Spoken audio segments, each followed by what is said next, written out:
pas distinguer leur droite de leur gauche, et des animaux en grand nombre.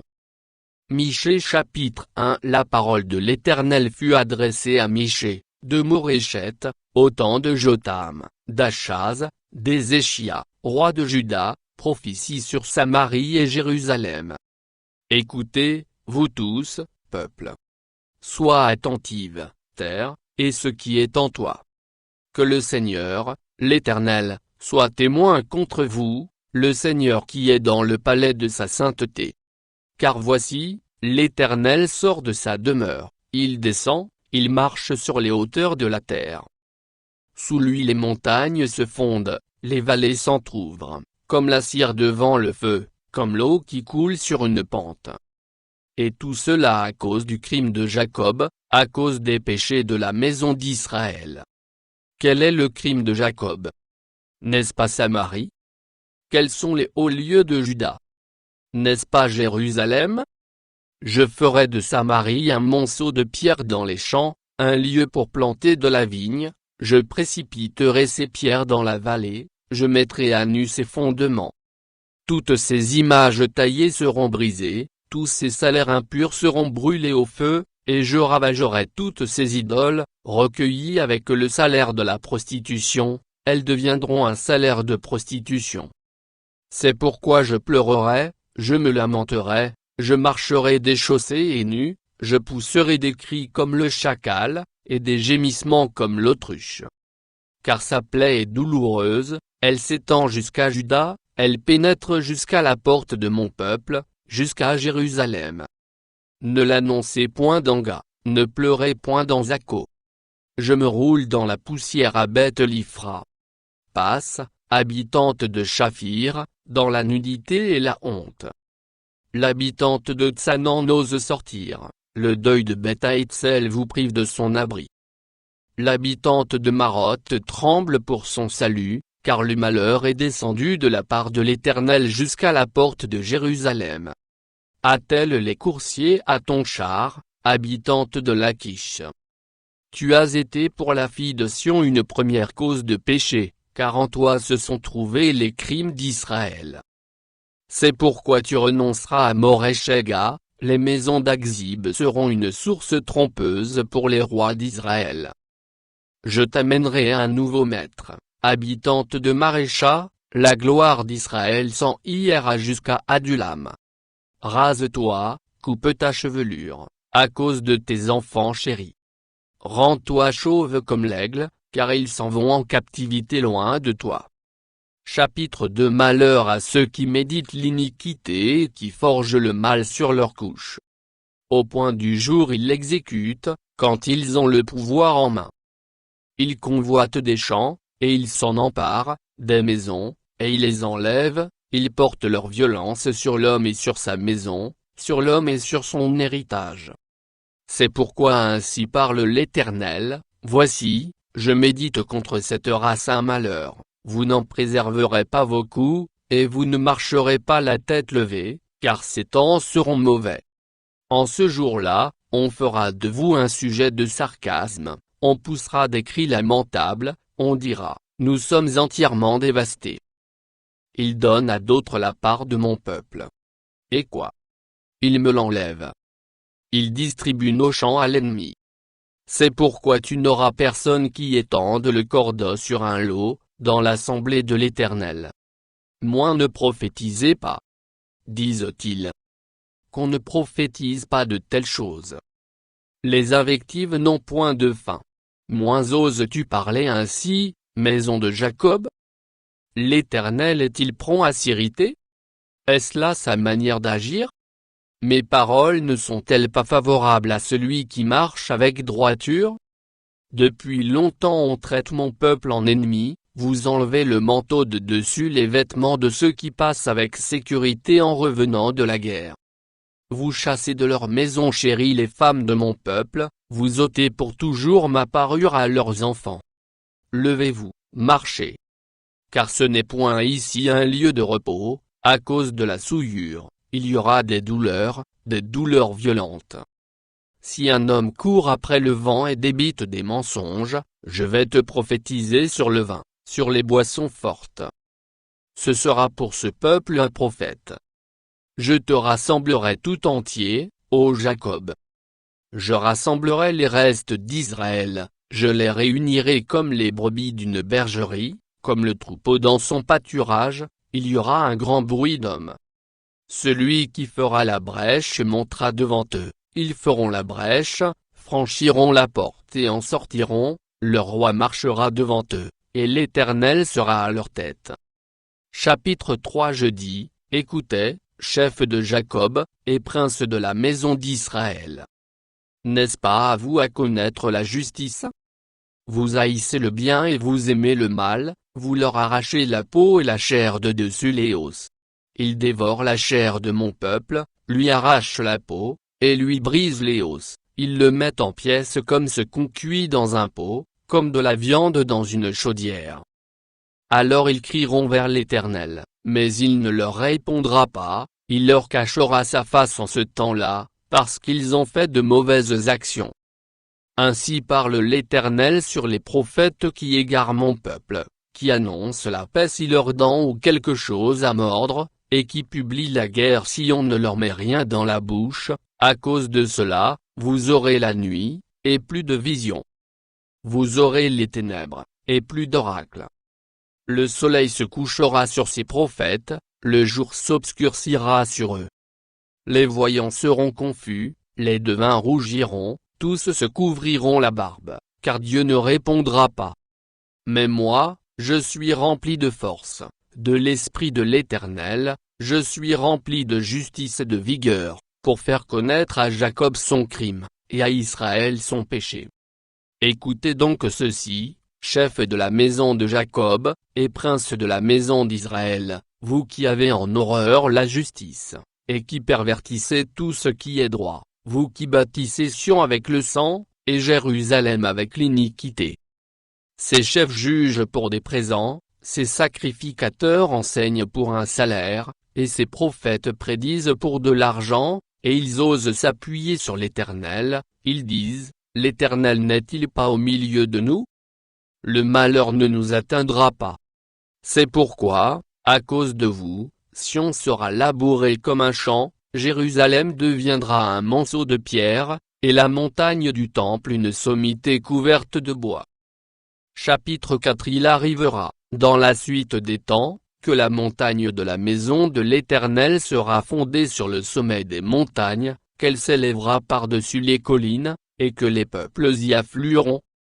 Des nations s'y rendront en foule, et diront, venez, et montons à la montagne de l'Éternel, à la maison du Dieu de Jacob, afin qu'il nous enseigne ses voies, et que nous marchions dans ses sentiers. Car de Sion sortira la loi, et de Jérusalem la parole de l'Éternel. Il sera le juge d'un grand nombre de peuples, l'arbitre de nations puissantes, lointaines. De leurs glaives ils forgeront des hoyaux, et de leurs lances des serpes. Une nation ne tirera plus l'épée contre une autre, et l'on ne prendra plus la guerre. Ils habiteront chacun sous sa vigne et sous son figuier, et il n'y aura personne pour les troubler, car la bouche de l'Éternel des armées a parlé.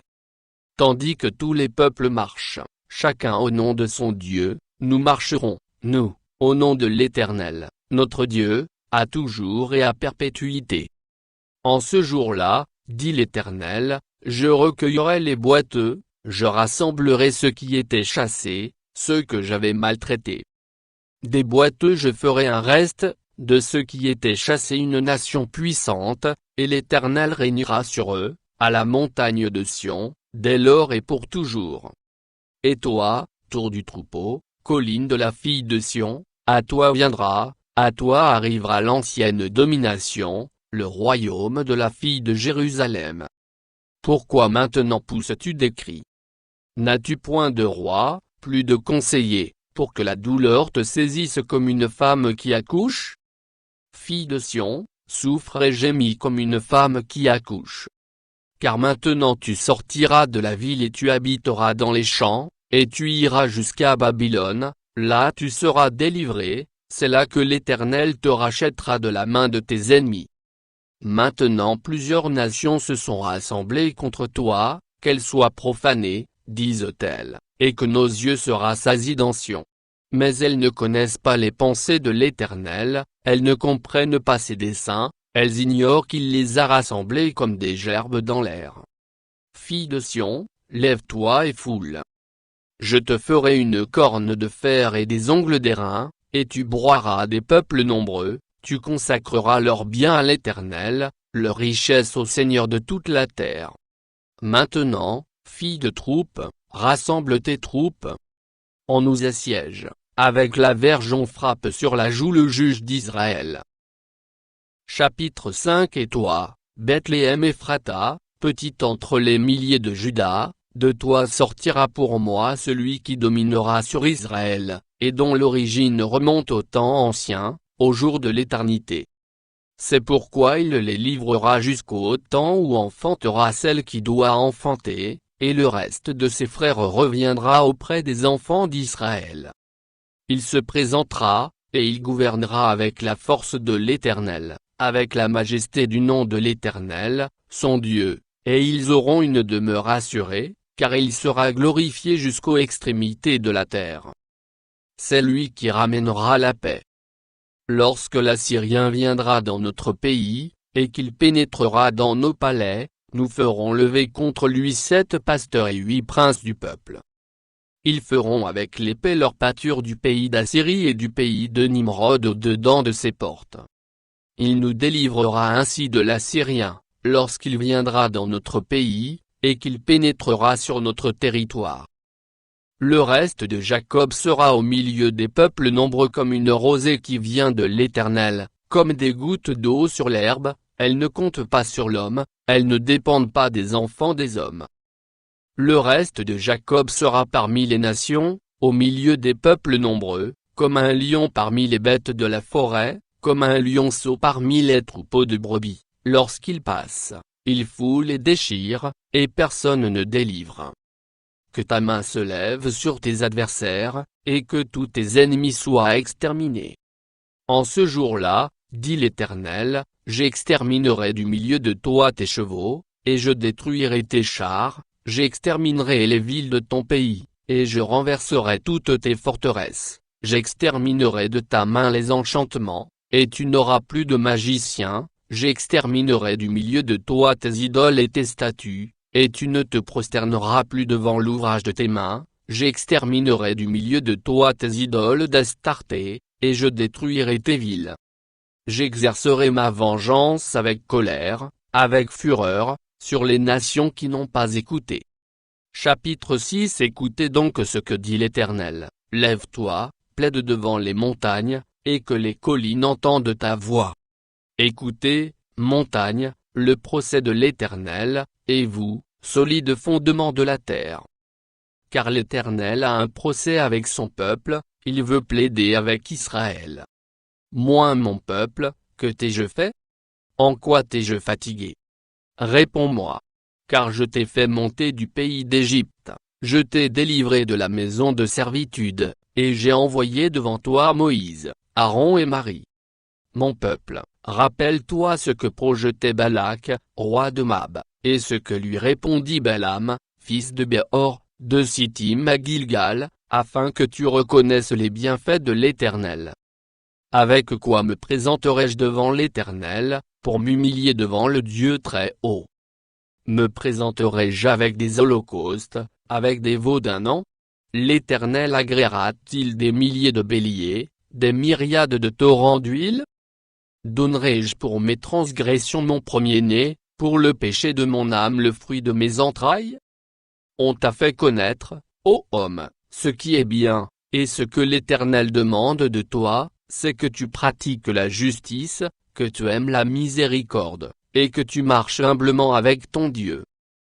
La voix de l'Éternel crie à la ville, et celui qui est sage craindra ton nom. Entendez la verge et celui qui l'envoie. Y a-t-il encore dans la maison du méchant des trésors iniques, et un épha trop petit, objet de malédiction? Est-on pur avec des balances fausses, et avec de faux poids dans le sac? Ces riches sont pleins de violence, ses habitants profèrent le mensonge, et leur langue n'est que tromperie dans leur bouche. C'est pourquoi je te frapperai par la souffrance, je te ravagerai à cause de tes péchés. Tu mangeras sans te rassasier, et la faim sera au-dedans de toi, tu mettras en réserve et tu ne sauveras pas, et ce que tu sauveras, je le livrerai à l'épée. Tu sèmeras, et tu ne moissonneras pas, tu presseras l'olive, et tu ne feras pas d'onction avec l'huile, tu presseras le mou, et tu ne boiras pas le vin. On observe les coutumes d'Omri et toute la manière d'agir de la maison d'Achab, et vous marchez d'après leurs conseils, c'est pourquoi je te livrerai à la destruction, je ferai de tes habitants un sujet de raillerie, et vous porterez l'opprobre de mon peuple. Chapitre 7 Malheur à moi. Car je suis comme à la récolte des fruits, comme au grappillage après la vendange, il n'y a point de grappe à manger, point de ces primeurs que mon âme désire. L'homme de bien a disparu du pays, et il n'y a plus de juste parmi les hommes, ils sont tous en embuscade pour verser le sang, chacun tend un piège à son frère. Leurs mains sont habiles à faire le mal, le prince a des exigences, le juge réclame un salaire, le grand manifeste son avidité, et ils font ainsi cause commune. Le meilleur d'entre eux est comme une ronce, le plus droit pire qu'un buisson d'épines. Le jour annoncé par tes prophètes, ton châtiment approche. C'est alors qu'ils seront dans la confusion. Ne crois pas à un ami, ne te fie pas à un intime, devant celle qui repose sur ton sein garde les portes de ta bouche.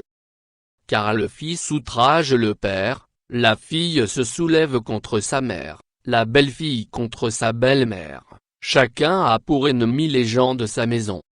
Moins pour moi, je regarderai vers l'Éternel, je mettrai mon espérance dans le Dieu de mon salut, mon Dieu m'exaucera. Ne te réjouis pas à mon sujet, mon ennemi. Car si je suis tombé, je me relèverai, si je suis assise dans les ténèbres, l'Éternel sera ma lumière. Je supporterai la colère de l'Éternel, puisque j'ai péché contre lui, jusqu'à ce qu'il défende ma cause et me fasse droit, il me conduira à la lumière, et je contemplerai sa justice. Mon ennemi le verra et sera couverte de honte, elle qui me disait, où est l'Éternel, ton Dieu? Mes yeux se réjouiront à sa vue, alors elle sera foulée aux pieds comme la boue des rues. Moins le jour où l'on rebâtira tes murs, ce jour-là tes limites seront reculées. En ce jour, on viendra vers toi de la Syrie et des villes d'Égypte, de l'Égypte jusqu'au fleuve, d'une mer à l'autre, et d'une montagne à l'autre. Le pays sera dévasté à cause de ses habitants, à cause du fruit de leurs œuvres. Paie ton peuple avec ta houlette, le troupeau de ton héritage, qui habite solitaire dans la forêt au milieu du Carmel. Qu'il paisse sur le Basan et en Gala, comme au jour d'autrefois. Moins comme au jour où tu sortis du pays d'Égypte, je te ferai voir des prodiges. Moins les nations le verront, et seront confuses, avec toute leur puissance, elles mettront la main sur la bouche, leurs oreilles seront assourdies. Elles lécheront la poussière, comme le serpent, comme les reptiles de la terre, elles seront saisies de frayeur hors de leur forteresse, elles trembleront devant l'Éternel, notre Dieu, elles te craindront. Quel Dieu est semblable à toi, qui pardonne l'iniquité, qui oublie les péchés du reste de ton héritage? Il ne garde pas sa colère à toujours, car il prend plaisir à la miséricorde. Il aura encore compassion de nous, il mettra sous ses pieds nos iniquités, tu jetteras au fond de la mer tous leurs péchés. Tu témoigneras de la fidélité à Jacob, de la bonté à Abraham, comme tu l'as juré à nos pères au jour d'autrefois. Nahum